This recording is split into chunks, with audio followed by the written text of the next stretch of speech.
যে তদন্ত সেইটা আমরা পরবর্তীকালে সিসিটিভি ফুটেজ এবং ম্যানুয়াল সোর্স এবং এলাকা থেকে খবর নিয়ে আপাতত দুজন যারা অ্যাসল্ট করেছিল এবং সিসিটিভির সাথে তাদের মুখ মিলে গেছে, বাকি সম্পর্ক মিলে গেছে, সেই দুজনকে আমরা বারাসাত এলাকা শাসন থানায় একজনের বাড়ি আর আরেকজনের বাড়ি হচ্ছে গিয়ে বারাসাত থানা এলাকায় তাদের অ্যারেস্ট করেছি, যারা অ্যাকচুয়াল কালপিট, যারা ঘটনাটা ঘটিয়েছে।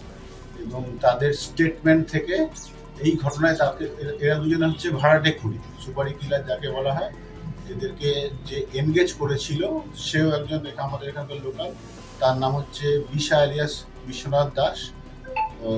এই ঘটনায় 3 লাখ টাকা আপাতত ওদেরকে ডিল হয়েছিল যে মারার জন্য, সেইটাও এদেরকে দিয়েছিল। আপাতত এই 3 জনকে আমরা অ্যারেস্ট করেছি।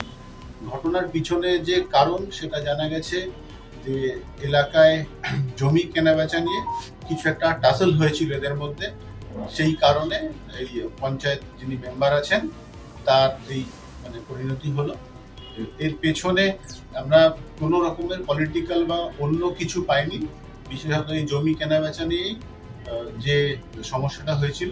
তার জন্য বিশা যে আছে এর পুরনো ক্রিমিনাল রেকর্ডও আছে, এলাকার পুরনো গুমস, ওর ফ্যামিলি তারা যারা মেম্বার আছে তারাও এখানে এই রকমের কাজই করতো।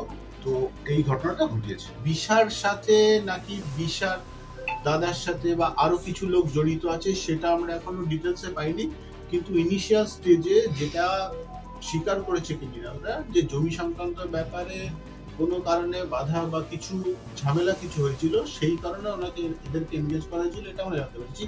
আরো ডিটেলস যেগুলো আরো তদন্ত সাপেক্ষ। টাকার বিষয়টা তো বিষয় ওরা ডিল করেছিল, টাকার ব্যাপারে বিশার সাথে কথা হয়েছিল।